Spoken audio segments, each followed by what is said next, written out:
Módulo 2, PPDAC, primeira fase, problema. Sou Alessandra, licenciada em Matemática e em Pedagogia e membro do grupo de pesquisa GPMEC.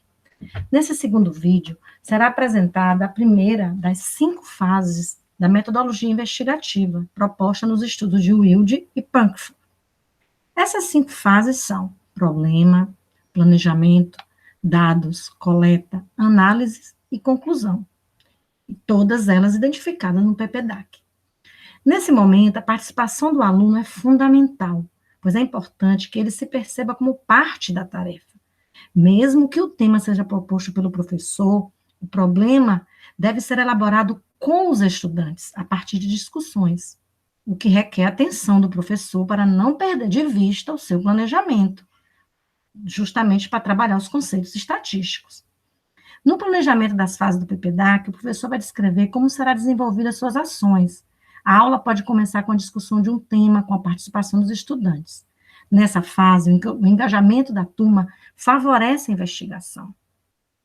Momento em que é possível levantar hipóteses sobre aquele tema, essa discussão será fértil para a organização das ideias. E, em seguida, a escrita do problema, ou seja, os elementos do fenômeno que será investigado. Como encontrar ou elaborar um problema de investigação? Assim, o professor, ao planejar a aula, deve conhecer o tema e levar o maior número de questionamentos para a sala de aula. O que estou investigando? Quais os elementos são necessários para responder esse problema? O primeiro passo, realmente, é a contextualização. Podemos solicitar aos estudantes que realizem pesquisas para aprofundar o conhecimento sobre o tema investigado. Ou o professor pode contextualizar o problema através de uma roda de conversa, vídeo, palestras, pesquisas em livros, internet, e em outras fontes que possibilitem conhecer e discutir em sala. Assim que os estudantes se apropriarem do tema, aí sim vamos formular a pergunta de investigação. E aí a gente escreve o problema. Vale lembrar que o problema é sempre uma pergunta a ser respondida. O problema a ser investigado em forma de uma pergunta investigativa. Por exemplo, qual a brincadeira favorita dos meus vizinhos em tempos de pandemia? Pensando no desenvolvimento dessa ação em sala de aula, esse problema é definido no momento em que o professor, junto com os estudantes, observa essa necessidade de entender um determinado fenômeno.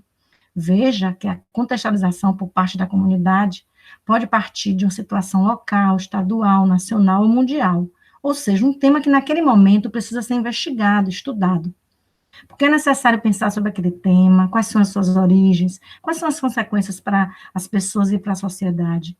Então, investigar um fenômeno específico de um tema, fazendo o levantamento de hipóteses e indagações, é uma possibilidade de desenvolver a autonomia do estudante.